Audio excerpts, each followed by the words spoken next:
Sponsored by LIC Nepal, जीवन रहँदा पनि जीवन पश्चात पनि। गर्वैदेखि बलियो भूगर्भ सिमेन्ट।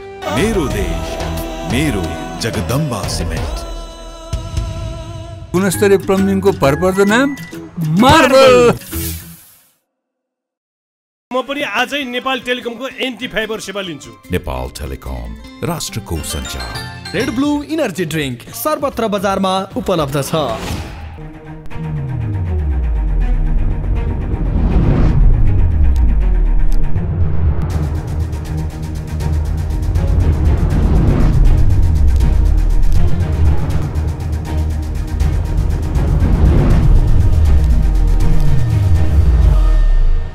आजको जनता जान्न चाहन्छन् कार्यक्रममा हाम्रो बीचमा एउटा यस्तो व्यक्तित्व हुनेछ। केपी शर्मा ओलीको सुरुदेखि नै उहाँ प्रधानमन्त्री भएदेखि नै 3.5 वर्ष विरोध गरेर स्थापित हुनुभएको व्यक्तित्व र केपी शर्मा ओलीको कार्यशैलीको जहिले पनि उहाँले भन्नुहुन्थ्यो म विरोध गरिरहन्छु र नेपाल कम्युनिस्ट पार्टी एमाले फुट्यो, नेपाल कम्युनिस्ट पार्टी एकीकृत समाजवादी बन्यो, त्यसपछि मन्त्री बन्नेहरूको चर्चा सुरु भयो। शेरबहादुर देउवाको नेतृत्व सरकारमा को जाने भनेर। तर पहिलो पटक उहाँलाई पार्टीले मन्त्रीमण्डलमा पठाएन, तर दोस्रो पटक भने उहाँलाई मन्त्री बनाउन पार्टी अध्यक्ष माधव कुमार नेपाल पनि बाध्य हुनुभयो। साँच्चीकै शहरी विकास मन्त्री बनेर यतिखेर हाम्रो बीचमा आइपुग्नु भएको छ मेटमणि चौधरीजी। तपाईलाई म जनता जान्न चाहन्छन् कार्यक्रममा स्वागत गर्न चाहन्छु र बधाई पनि दिन चाहन्छु, सफलताको शुभकामना पनि दिन चाहन्छु। धन्यवाद। 81 मन्त्री बन्नुभयो नि, किन भन्नुहोस् त, कसरी? हल्ला नै भएन यसपटक त? म यो हल्ला नगरिकन बन्यो भनौँ न त। माधव नेपालले तपाईँलाई मन्त्री बनाउँछु भनेर भन्नुभएको थियो, वचन दिनुभएको थियो। तपाईँको आवश्यकता छ यो मुलुकलाई, तपाईँ बन्नुपर्छ भन्नुभएको थियो। पहिलो पटक तपाईँ मन्त्री बन्न नपरिसके तपाईँले असन्तुष्टि व्यक्त गर्नुभएको थियो, त्यो कुरा याद छ तपाईँलाई? मलाई याद छ। किन भन्नुहोस् त, जनता जान्न चाहन्छ। होइन, असन्तुष्टि त मैले के व्यक्त गरेँ? अब नेपालको पोलिटिकल कल्चर यस्तो छ, यो साइडबाट अगाडि बढिरहेछ मात्रै भनेको थिएँ। यो त पार्टीको निर्णय, हामीले पार्टीप्रतिको वफादार कार्यकर्ताहरू त जस्तोको तस्तै हामीले मान्नुपर्छ। होइन, पार्टीको निर्णय मान्नु, तर तपाईँको असन्तुष्टि त्यतिखेर बाहिर आएको थियो, सबैलाई थाहा छ। नै त्यस बेला एक खालको तपाईँले भन्नुभएको थियो पैसा हुनेले मन्त्री बन्न पाउँछन्, पैसा नहुनेले पाउँदैन। होइन, नेपालको पोलिटिकल कल्चर अब यसरी पनि डेभलप भइरहेछ। अब यो हाम्रो लागि धेरै नराम्रो कुरा हो, जसको कारणले कमजोर व्यक्ति, पैसा नभएका मान्छेहरू मन्त्री बन्न सक्दैनन्। त्यो खालको मनोविज्ञान पनि त बन्दै थियो नि त। अहिले तपाईँसँग पैसा नहुँदा पनि मन्त्री त बन्नुभयो त? अहिले त अब बन्यो भनौँ। तपाईँले त पैसा दिनु परेन पार्टीलाई? सिफारिस गर्यो, माधव नेपालले सिफारिस गर्नुभयो तपाईँलाई, प्रधानमन्त्रीलाई नाम दिनुभएको छ, भोलि तपाईँले शपथ ग्रहण गर्नु होला। तर अहिलेको अवस्थामा मन्त्रीमण्डल विस्तार अथवा फेरबदल गर्नु पार्टीको लागि कति फाइदा छ, तपाईँको पार्टीको लागि? पार्टीले अब यो विषयमा अब कस्तो एनालाइसिस गरेको छ होइन, त्यो त अध्यक्ष, महासचिव, पार्टीको शीर्ष नेता, नेतृत्वलाई सोध्नुपर्छ। तर जुन बेला पार्टी आवश्यकता महसुस गर्छ त्यस बेला भइरहेको मन्त्रीहरूलाई बोलाउन पनि सक्छ, त्यो बाहेकहरूलाई पठाउन पनि सक्छ, अथवा रिप्लेस पनि गर्न सक्छ। यो त सबै कुरा हाम्रो अध्यक्षज्यूलाई अरूलाई पनि सोध्नुपर्छ। होइन, अध्यक्षलाई पनि सोध्नुला। माधव नेपालले मेटमणि चौधरीलाई मन्त्री बनाउन त सिफारिस गर्नुभयो, तर मेरो प्रश्न काँदेर भन्दाखेरि तपाईँ चाहनुहुन्थ्यो पर्यटन मन्त्रीलाई, अहिले आएर किन शहरी विकासमा पुग्नुभयो तपाईँ? पार्टीले तपाईँको रोजाइ हो? होइन, पार्टीले त्यो खालको महसुस गरे होला, या योभन्दा यता जाँदा यो राम्रो पर्फर्मेन्स गर्न सक्छ भन्ने लाग्यो होला। त्यो त मैले बुझेको छैन। तर पनि पार्टीले दिएको जिम्मेवारीलाई म इमान्दारीपूर्वक पालना चाहिँ गर्छु। तर तपाईँको चाहना चाहिँ पर्यटन मन्त्रालय नै थियो होइन? मैले धेरै पटक ठ्याक्कै भन्नुहोस् मेटमणिजी। होइन, मैले धेरै पटक बोलेको छु, मेरो रुचि भनेको कि त पर्यटन हो कि त भूमि हो। तर दुवै पाउनु भएन, भूमि पनि पाउनु भएन, पर्यटन पनि पाउनु भएन, शहरी विकास पाउनुभयो। होइन, सबै आफूले सोचे जस्तो, रोजे जस्तो चाहिँ जीवन होइन नि त। जस्तो जस्तो परिस्थिति आउँदै सबै परिस्थितिलाई सामना गर्दै सम्बोधन गर्दै अगाडि बढ्ने हो। त्यसमा प्रेमालयलाई हटाउन चाहिँ तपाईँ सफल हुनुभयो पर्यटन मन्त्रालयबाट? होइन मैले त म कसरी हटाएको या राखेको त्यो मेरो क्षमताभन्दा बाहिरको कुरा हो। होइन, तपाईँले 6 महिना अघि भन्नुभएको थियो नि त पर्यटन मन्त्री बन्न चाहना राख्छु, म बन्छु भन्नुभएको थियो तपाईँले, तर बन्न सक्नु भएन। प्रेमाले बाजी मार्नुभयो त्यतिखेर। तपाईँ र उहाँको बिचमा ठुलो सङ्घर्ष थियो, होइन द्वन्द्व थियो, विवाद थियो मेटमानीजी। होइन, यस्तो हो, पार्टीको कार्यकर्ता भइसकेपछि अब आउन सक्ने अवसरहरू अथवा सम्भावित अवसरहरूमा रुचि राख्नु त स्वाभाविक हो नि। जस्तै मैले अहिले पनि भन्दैछु, मेरो धेरै रुचि भनेको पर्यटन हो, तर पनि शहरी विकास मन्त्रालयको लागि सिफारिस भएको छ। अब यसलाई पनि अब बुझ्छु, सम्बोधन गर्छु। जस्तो परिस्थिति आउँछ सबै परिस्थितिको सामना सजिलै म गर्न सक्छु। अब मन्त्रीमण्डलमा फेरबदल गरिसकेपछि तपाईँको पार्टीबाट मन्त्री हुनेहरूको होडबाजी थियो, धेरैको चाहना थियो, तर तपाईँहरू 4 जना यसपटक मन्त्री बन्नुभएको छ। मलाई के बताउनुहोस् भन्दाखेरि मन्त्री बन्न नपाउनेहरूको असन्तुष्टि होला, मन्त्रीबाट हट्नेहरूले फेरि पनि पार्टीभित्र द्वन्द्व सिर्जना गर्ला नि। त्यस्तो त हुँदैन। हुँदैन होइन, यो मन्त्री किसान श्रेष्ठ प्रेम आले रामकुमारी झाँक्री चुप्लाएर बस्नु होला, विरोध कतिवटा। मन्त्री पद भनेको अस्थायी हो, आफ्नो केही समयको लागि जिम्मेवारी अथवा त्यो आइपर्ने जिम्मेवारी हो। पार्टी भनेको थाहै हो, त्यस कारणले आवश्यकता पर्यो भने अब मलाई नपठाउन पनि सक्छ, अर्कोलाई पठाउन सक्छ। त्यसैले यो विषयमा त असन्तुष्टि हुने कुरै भएन, किनकि थाहै पद त होइन नि त, थाहै जिम्मेवारी त होइन नि त। तर मन्त्री बन्न नपाउनेहरूले त असन्तुष्टि व्यक्त गर्छन् नि त हाम्रो देशमा। मन्त्री बन्नकै लागि मरिहत्ते गर्छन्, तपाईँलाई थाहा छ नेपालको राजनीतिमा। होइन, जे पनि गर्छन्, त्यो थाहा छ। अब यसका साइड त्यो इम्प्याक्टहरू आउँछ, यो जहिले नै आउँछ। हट्नेहरूको पनि असन्तुष्टि होला, गुनासो होला, चुनावको मुख्यमन्त्रीबाट हट्न परेको छ। नै मैले भने नि त, अब सबै मान्छे सेटिस्फाई 100% त कहाँ हुन्छन्। के गुनासाहरू कुनै न्यायिक हुन्छ, कुनै अन्यायपूर्ण हुन्छ गुनासा पनि, अथवा औचित्य जस्टिफाई गर्न लायक हुन्छ। जस्तै म यति मात्रै भन्छु, मन्त्री पद कसैको लागि थाहै पद होइन अथवा थाहै जिम्मेवारी होइन। तपाईँ पनि 5 महिनाको लागि मन्त्री बन्नुभएको छ। न मैले अब कति 1 महिना 2 महिना कति महिनाको लागि बनेको छु त्यो त पछि नै थाहा होला, होइन। तर यो पनि त सधैँभरि टाँसिराख्ने, त्यो पदमा बसिराख्ने, मन्त्री भइराख्ने कुरा त हुँदैन नि त। तपाईँले छ नि शहरी विकास मन्त्रालयमा बसेर काम गर्नु, के योजना बनाउनु भएको छ? मैले त ठ्याक्कै भन्नुहोस्। होइन, मैले योजना होला नि। अब म सबैसँग, अब यहाँ सहित सबैसँग सरसल्लाह गरेर, कोर्डिनेसन गरेर, सरोकार राख्ने सबैसँग, सरकारवाला व्यक्ति सङ्घ संस्थाहरूसँग समन्वय गरेर अगाडि बढ्छु। उचित अथवा ठिक के हुन्छ त्यही काम गर्छु। आज तपाईँलाई पार्टी अध्यक्षले फोन गरेर भन्नुभयो कि तपाईँलाई पार्टी कार्यालयमै उहाँले बोलाएर भन्नुभयो तपाईँ मन्त्री बन्ने निश्चित छ भनेर? कसरी थाहा पाउनुभयो तपाईँलाई? यस्तो म मन्त्री हुन्छु भन्ने त मलाई लागेको थियो, तर पनि अब पार्टी निर्णय नहुँदासम्म अब कन्फ्युज हुन्छ नि त। त्यसपछि पार्टी अध्यक्षको फोन अब आयो, होइन। माधव नेपालले तपाईँलाई फोन गर्नुभयो? कार्यालयमा आउनुहोस् भन्नुभयो, प्रकाश ज्वाला कौर पनि भन्नुभयो। अनि कार्यालयमा आइसकेपछि सिफारिस भएको कुरा थाहा पाएँ, बालुवाटार पुगेर चिठी बुझाएका कुरा थाहा पाएँ। त्यसपछि बधाईको धेरै फोनहरू आयो होला है? फोन त आइरहेछ अहिले पनि। खुसी हुनुहुन्छ होइन आज? नै खुसी। पहिलोपटक मन्त्री बन्नुभयो नि होइन तपाईँ? एकदमै जीवनमा। सांसद पनि पहिलोपटकै हो। सांसद पनि पहिलोपटक, मन्त्री पनि पहिलोपटक? पनि पहिलोपटक। भाग्यमानी मान्छे तपाईँ मेटमणि चौधरी? होइन, भन्नाले परिस्थितिले यो ठाउँमा ल्यायो। अब म एमाले फुटाकारले तपाईँलाई फाइदा हो?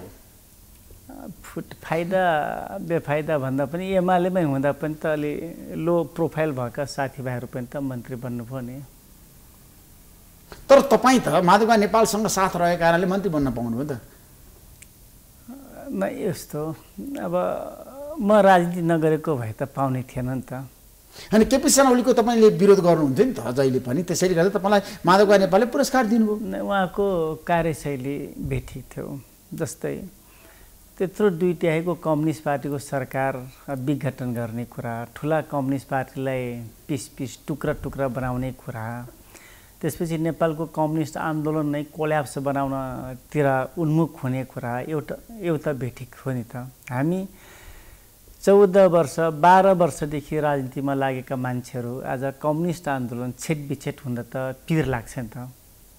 फेरि बोल्न सक्ने मान्छे थिएनन्, एउटाले त बोल्नै पर्यो। त्यसैले मेरो पद सांसद पद गए जाओस् या मेरो केन्द्रीय कमिटीको सदस्य जेसुकै होस्, मैले हिम्मत गरेर तिनी कुराहरू बोलेको थिएँ। सुरुमा पहिलो पटक केपी शर्मा ओलीको विरोध गर्ने तपाईँ नै हो एमालेमा? सम्भवतः ओपनली सार्वजनिक रूपमा बोल्न सक्ने आँट कोही थिएन, कसैसँग थिएन। मैले नै सुरु गरेँ हुँ।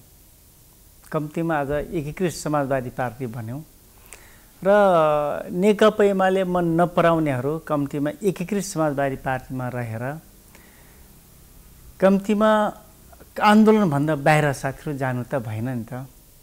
तपाईँलाई विश्वास छ तपाईँका मित्रहरू छ नि जो आज मन्त्रीमण्डलबाट बाहिर, किसान श्रेष्ठ, प्रेमाले, उहाँहरू तपाईँकै पार्टीमा रहनु होला कि एमालेमा जानु होला? होइन, यस्तो म हरेक व्यक्तिहरूको जिम्मा त म कसरी लिउँ, तर यति भन्न सक्छु मन्त्री पद गएकै कारणले कसैले पनि पार्टी चेन्ज गर्नुहुन्न। उहाँहरू कमजोर, अपरिपक्व अथवा मन्त्री बन्नकै लागि एकीकृत समाजवादीमा आएको कुरा चाहिँ होइन।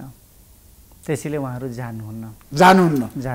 एकीकृत समाजवादीलाई छोड्नुहुन्न। छोड्ने कुरै भएन। तर चुनावमा तालमेलको कुरा आछ, तपाईँहरू एमालेतिर जाने कति सम्भव छ? यो 100% असम्भव कुरा हो।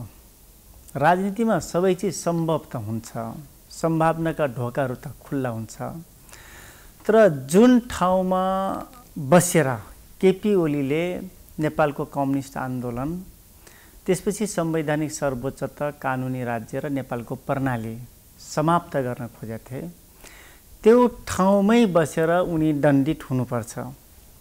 अझै हामीले त्यो ठाउँमा पुगेका छैनौँ। तपाईहरु अहिलेको अवस्थामा तालमेल गर्ने पक्षमा हुनुहुन्न एमालेसँग? नेकपा एमालेसँग त हुँदैन। पाँच दलले गठबन्धन तोड्ने पक्षमा तपाईहरु हुनुहुन्न? पाँच दलले गठबन्धन कायम हुन्छ, किनकि कायम हुन्छ। तर माधवका नेपालको असन्तुष्टि छ नि त तपाईको पार्टीको। यस्तो असन्तुष्टि त सबैको हुन्छ। काङ्ग्रेस धोका दियो भने तपाईँ भन्नु मात्र वाम गठबन्धनको कुरा धमाल खनाले गरिदिनु भएको छ। काङ्ग्रेसले पनि के भन्दैछ भने हामीले गठबन्धन नगरेको भए योभन्दा धेरै ठाउँमा चुनाव जित्ने थियौँ, काङ्ग्रेसको कुरा छ। अब हाम्रो कुरा पनि अब काङ्ग्रेस र माओवादीले हामीलाई सहयोग गरेनन् भनिरहेछौँ, अथवा ठुला सिटीहरूमा उहाँहरूको पनि आफ्नै गुनासो छ भनेपछि यो एक खालका गुनासोहरू त रहने नै भयो। तर फेरि पनि यसलाई अब एकदमै डिस्कसन गर्दाखेरि हामी ठिकठाक ठाउँमा चाहिँ पुग्छौँ। त्यसो भए तपाईँहरू केपी शर्मा ओलीसँग सहकार्य नगर्ने आगामी दिनमा? यो चुनावमा तालमेल गर्नु होइन, चुनावमा त हुँदैन। पार्टी एकीकरण गर्ने कि नगर्ने? पार्टी एकीकरण सम्भावना कति छ? मैले 5 वर्षपछिको कुरा त म भन्न सक्दिनँ। मैले तत्कालको कुरा गरेको मेटल चौधरीजी। सङ्घ र प्रदेशको निर्वाचन पछाडि जुन सरकार बन्छ, सरकार पनि 5 वर्ष चल्छ, टिक्छ, रहन्छ। त्यस बेलासम्म केपी ओलीसँग कुनै पनि प्रकारको वाम गठबन्धनको नाममा अथवा कम्युनिस्ट पार्टी एकता गर्ने नाममा अथवा अरू नाममा एकीकरणको प्रक्रिया अगाडि जाँदैन।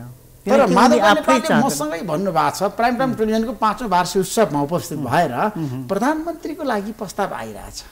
प्रचण्डले पनि भन्नुभयो, त्यो वास्तविकता के रहेछ? किन नेताहरूले चाहिँ यतिखेर प्रधानमन्त्रीको कुरा गरिरहेछ? चुनाव हारिसकेपछि केपी ओलीका दूतहरू, दूत भन्दा हुन्छ, उहाँहरू गएर प्रचण्ड कमरेड कहाँ पनि यो प्रस्ताव राख्नुभयो। केपी शर्मा ओलीको दूतले राख्नुभयो र इन्डाइरेक्ट प्रमाण र सूचना तपाईँसँग छ? होइन, त्यो छ। कमरेड ईश्वर पोखरेल, शङ्कर पोखरेल कमरेडहरू गएर, ईश्वर पोखरेल, शङ्कर पोखरेल गएर प्रस्ताव प्रचण्डलाई प्रधानमन्त्रीको लागि प्रस्ताव गर्नुभयो। त्यसपछि उहाँहरू नै कुनै हाम्रो पार्टीका सेकेन्ड थर्ड लेयरका कमरेडहरू मार्फत माधव नेपाललाई यो सूचना अथवा यसो प्रस्ताव गरेको सुनाइदिनु होला अथवा प्रस्ताव छ भनेर माधव नेपाललाई पनि त्यो प्रधानमन्त्रीको अफर, त्यो खालको प्रस्ताव आइसकेपछि यही प्रस्तावलाई उहाँहरूले अब अहिले बाहिर आएको छ।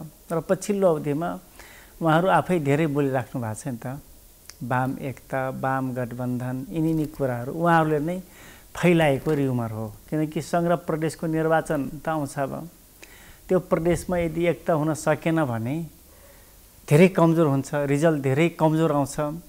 कम्तीमा त्यो रिजल्ट कमजोर रिजल्ट नहोस् भन्नको लागि अथवा कार्यकर्ताहरू पार्टी नछोडुन् भन्ने उद्देश्यको साथ यो खालको र्युमर फैलाएर पार्टी कार्यकर्ताहरूलाई आफूसँग एट्याचमेन्ट राख्ने प्रयास गर्नुभएको। त्यसो खुमलटारमा पुगेर ईश्वर पोखरेल र शङ्कर पोखरेलले प्रचण्ड र माधव नेपाललाई प्रधानमन्त्री बनाउने प्रस्ताव गर्नुभयो। उहाँहरूले त्यो प्रस्ताव गर्नुभयो र यो बाहिर आएको। त्यो सम्भव छ र?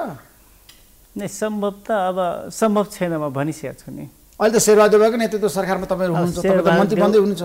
शेरबहादुर देउवा नै प्रधानमन्त्री हुनुहुन्छ र भोलि यदि काङ्ग्रेसले संसदीय दलको नेतालाई नै प्रधानमन्त्री भन्ने सिफारिस गर्यो भने चुनाव पछाडिको प्रधानमन्त्री फेरि पनि उहाँ नै हो, किनकि फर्स्ट पार्टी होइन, लार्जेस्ट पार्टी नै प्रधानमन्त्री भन्ने। त्यसो ठुलो पार्टी काङ्ग्रेस बन्छ निर्वाचनपछि? काङ्ग्रेस होला जस्तो मलाई लाग्छ। एक नम्बरको पार्टी काङ्ग्रेसै बन्छ? काङ्ग्रेसै हुन्छ आगामी निर्वाचन सङ्घ र प्रदेशमा पनि। अनि तपाईँहरू प्रचण्डसँग सहकारी गर्ने एकता गर्ने?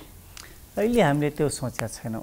सम्भावना कति छ तपाईँहरूसँग जस्तै पार्टीमा रहने जाने मिल्ने? होइन, लोकल इलेक्सन एकता गर्ने भन्दा अगाडि हामी अब माओवादी र एकीकृत समाजवादी पार्टी दुईटा मुख्य कम्युनिस्ट पार्टी रहेको र अरू पनि कम्युनिस्ट पार्टीहरूलाई ल्याएर मूलधारको कम्युनिस्ट पार्टी बनाउने सोचाइ, त्यो खालको साइकोलोजी अथवा मनोविज्ञान थियो।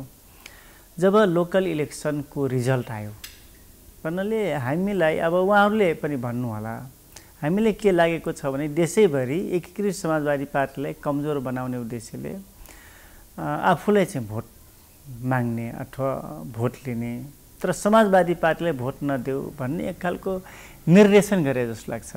जसको कारणले हामीले माओवादी र हाम्रो बिचमा एक त चुनावी मोर्चा भएको ठाउँमा उहाँहरूले चुनाव जित्नुभयो, चुनाव हामी सबै ठाउँमा हार्यौँ। त्यसैले तल्लो लेभलबाट अब माओवादीसँग एकता गर्नुहुन्न, सँगै रहन सकिन्न भन्ने खालको प्रेसर त आएको छ। तर पनि यसलाई अब समृद्ध बनाउँदै फेरि पनि मिल्न सक्ने ठाउँमा त्यो मनोविज्ञानमा पुग्यौँ भने मिल्न पनि सक्छौँ। तपाईँ मन्त्री बन्नुभयो होइन? धेरैले अनुमान गरेका थिए मिटमणि चौधरी अब मन्त्री नबन्ने, फेरि भन्नुभयो क्या, हल्ला हल्ला हल्ला होइन भयो पहिला, अहिले चाहिँ हल्ला नभइकन मन्त्री बन्नुभयो। अब मन्त्री बनिसकेपछि तपाईँले छ नि देश र जनताको लागि के काम गर्नुहुन्छ? एउटा कुरा त मेरो योग्यता, मेरो दृष्टिकोण र मेरो क्षमता। पहिलो कुरो त म धेरै इमान्दारीपूर्वक मेरो जिम्मेवारीलाई पुरा गर्ने कुरामा अगाडि बढ्छु। त्यसपछि मैले चाहना गरेर मात्रै हुँदैन, मन्त्रालयभित्रको केही सिस्टमहरू होला, संवैधानिक व्यवस्था होला, कानुनी कुरा होला, नियमका कुरा होला, यो सबै चिजलाई म मध्यनजर राख्छु र सिस्टमभित्र रहेर सबै कामहरू अगाडि बढाउँछु। दुई र तेस्रो कुरो, संविधानले पनि नदेखेका कुरा अथवा कानुनले अथवा नियमले पनि सम्बोधन नगरेका कुरा पनि थुप्रै होला। मैले नयाँ प्रोजेक्टको विषयमा अलिक सोच्छु। जस्तै परम्परावादी तरिकाले पहिले गरे त्यसैले यसै गरौँ भन्ने हुँदैन। पहिले के गरे त्यसमा के चिज करेक्सन गर्नुपर्ने छ म त्यो हेर्छु, त्यसपछि करेक्सन गर्न चिज छ भने त्यसलाई करेक्सन गरेर थप उचाइ प्राप्तिको लागि कामहरूलाई अगाडि बढाउँछु। थुप्रै समस्याहरू छ नि त, काम गर्दाखेरि खरिद प्रक्रिया, खरिद ऐनको कुरा छ होइन, त्यसपछि पुँजीगत खर्च नहुने धेरै कुरा छ। यिनी सबै चिजको व्यवस्थापन गर्ने प्रयासमा गर्छु। अनि सहरी विकास मन्त्री भनेको सहरलाई सुन्दर बनाउनु छ। काठमाडौँको कुरा गर्दा अस्तव्यस्त छ, सहरलाई राम्रो बनाउनु पूर्वको सहर छ नि त होइन? तपाईँले छ नि काठमाडौँ महानगरपालिकाको मेयरसँग मिलेर काम गर्नुपर्ने हुन्छ, बालेन शाहसँग। गाह्रो छ नि स्वतन्त्र व्यक्तिसँग तपाईँको कसरी सहकारी हुँदैछ? भने सहकारी बालेन जो काठमाडौँको मेयर हुनुहुन्छ, त्यसपछि हाम्रो उपमेयर हुनुहुन्छ, दुईटै यौँ धेरै इनर्जेटिक र डाइनामिक पर्सन हुनुहुन्छ। म उहाँहरूप्रति म प्रभावित छु र उहाँहरूसँग यो खालको कमिटमेन्ट छ, एउटा प्लान पनि छ र निर्दोष, धेरै कुनै पनि प्रकारका छक्का पन्जा नभएको व्यक्तित्वहरू उहाँहरू हुनुहुन्छ।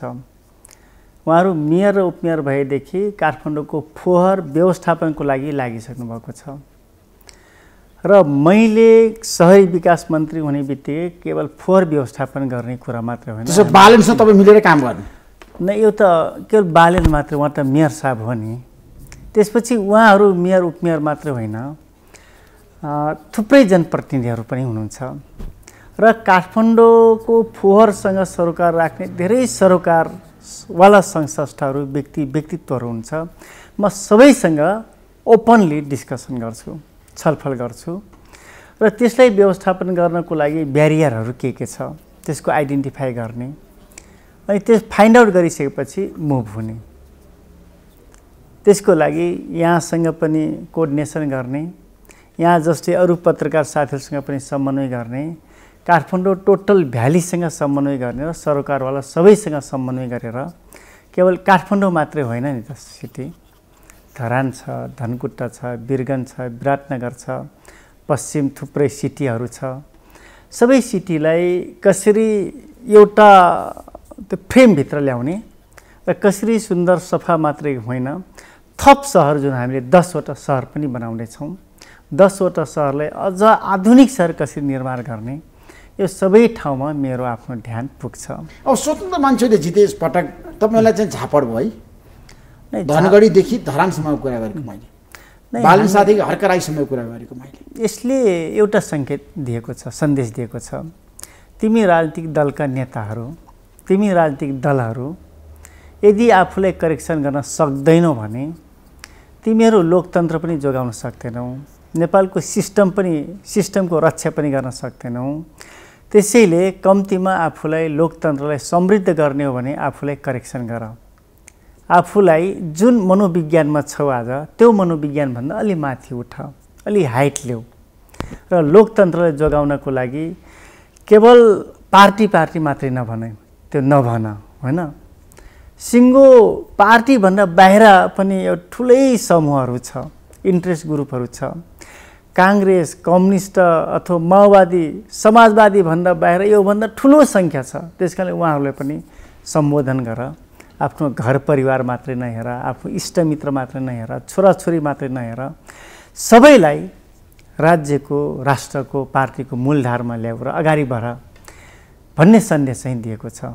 यदि आफूले करेक्सन गर्न सकेन भने लोकतन्त्र पनि जोगिन्न, सिस्टम पनि रहँदैन, अरू मान्छेले मुलुकको नेतृत्व गर्ने ठाउँ। तर हाम्रो देशमा मेट पनि भ्रष्टाचार धेरै भएको छ। तपाईँ पनि मन्त्री भइसके भ्रष्टाचारीहरूको संरक्षणमा फस्ने हो कि उहाँहरूसँग सहकार्य गर्ने हो कि?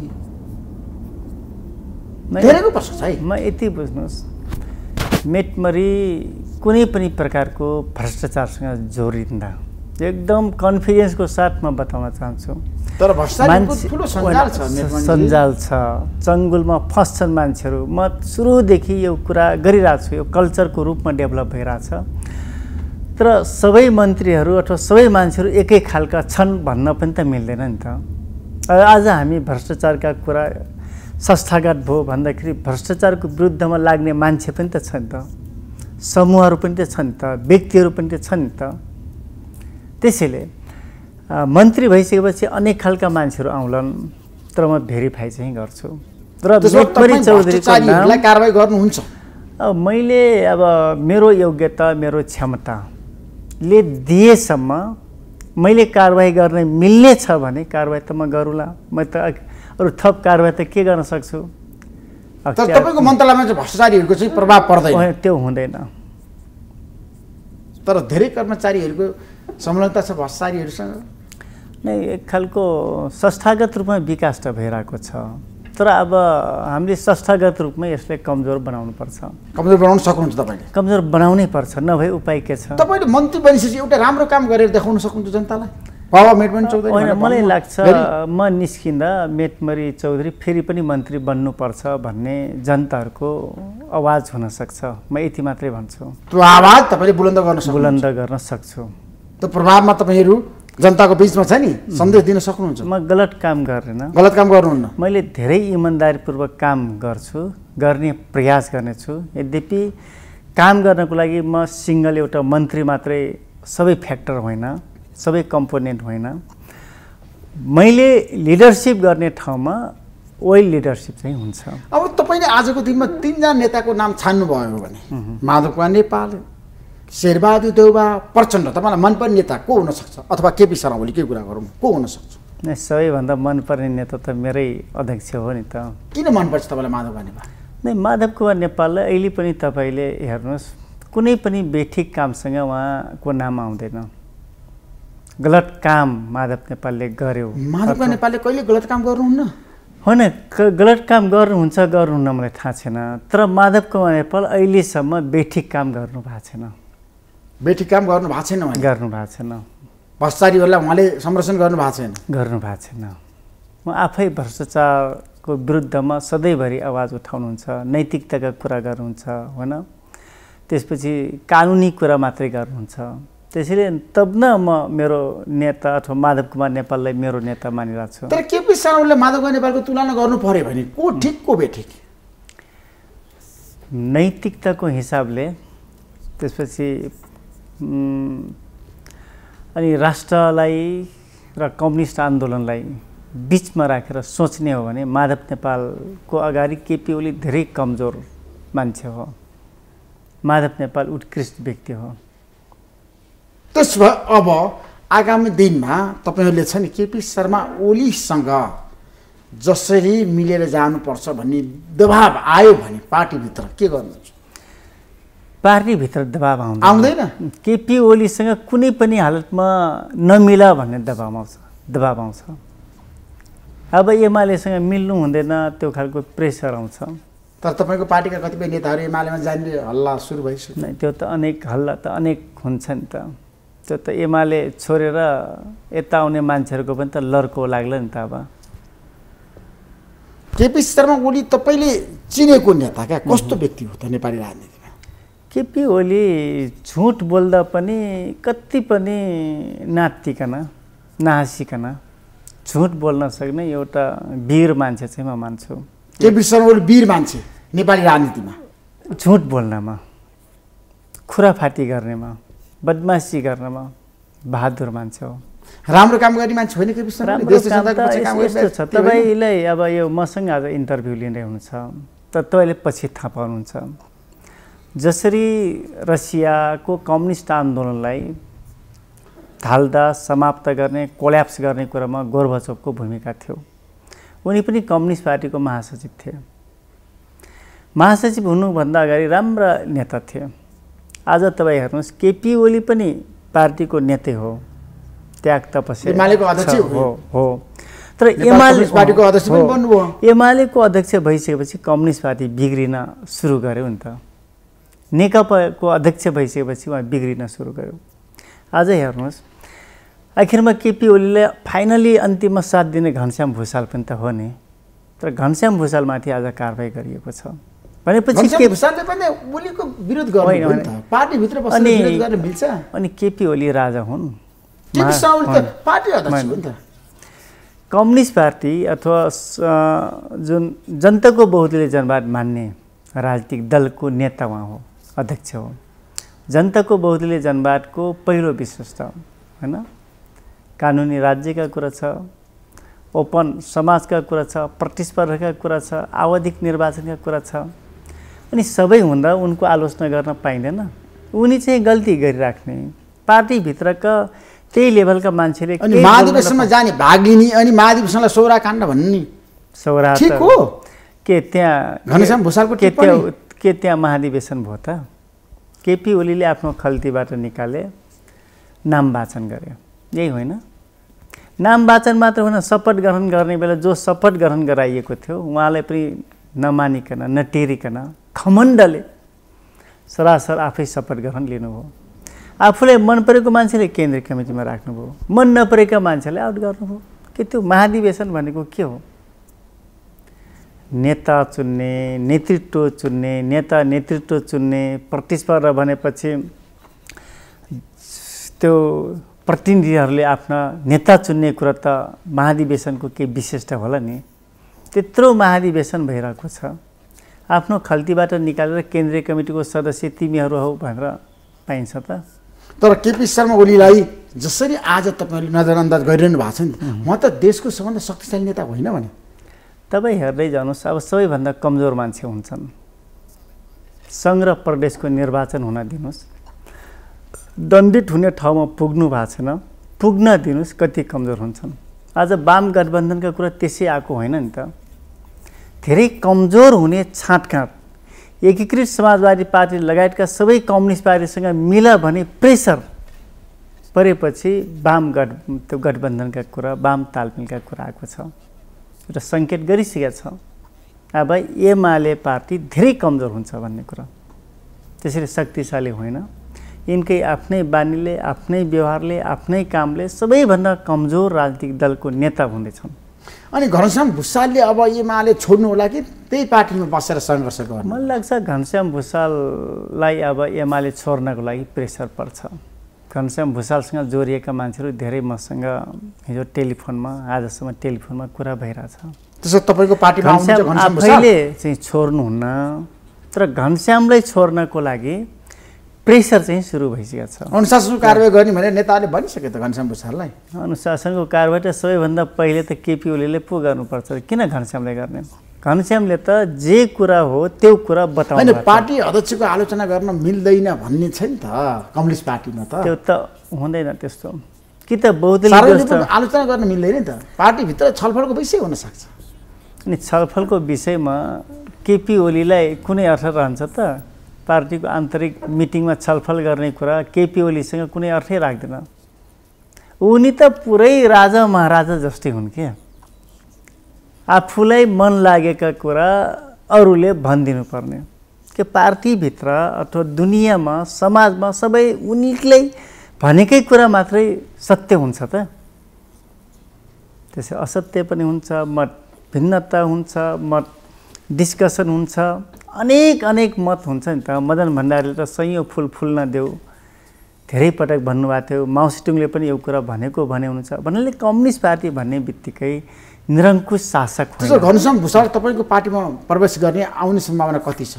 उहाँ पछि आउनुहुन्छ, एउटा परिस्थिति मिलाएर। जस्तै अब योगेशहरू पनि अब बोल्न थाल्नुहुन्छ, योगेश भट्टराई पनि आउनुहुन्छ तपाईँको पार्टीमा? मलाई थाहा छैन, तर उहाँहरू बोल्न थाल्नुहुन्छ।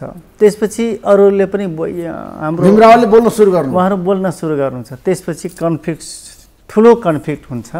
एमाले फेरि फुट्छ, एमालेबाट मान्छेहरू बाहिरिन्छन्। एमालेबाट धेरै मान्छे बाहिरिन्छ, दुई चारजना बाहिरिन्छन्, घनश्याम भुसाल धेरै मान्छे बाहिरिन्छन्।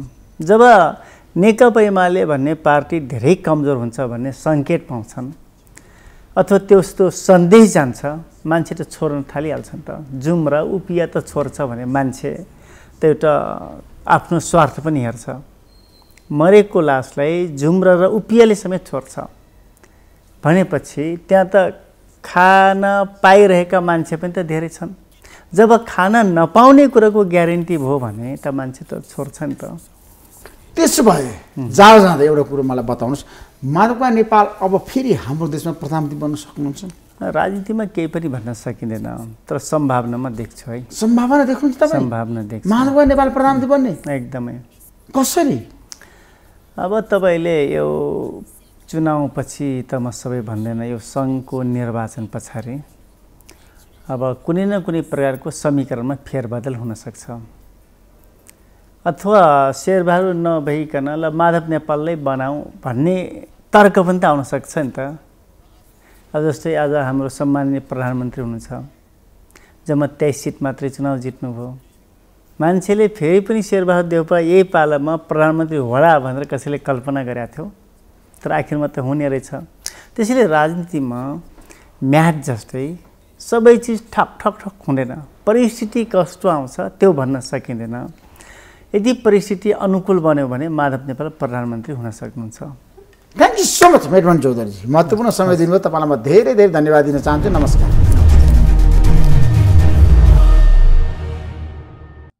स्पोन्सर्ड बाई एलआईसी नेपाल, जीवन रहँदा पनि जीवन पश्चात पनि। गर्वैदेखि बलियो भूगर्भ सिमेन्ट। मेरो देश मेरो जगदम्बा सिमेन्ट। गुणस्तरीय प्लम्बिङको भरपर्दो नाम मार्बल। म पनि आजै नेपाल टेलिकमको एन्टी फाइबर सेवा लिन्छु। नेपाल टेलिकम, राष्ट्रको सञ्चार।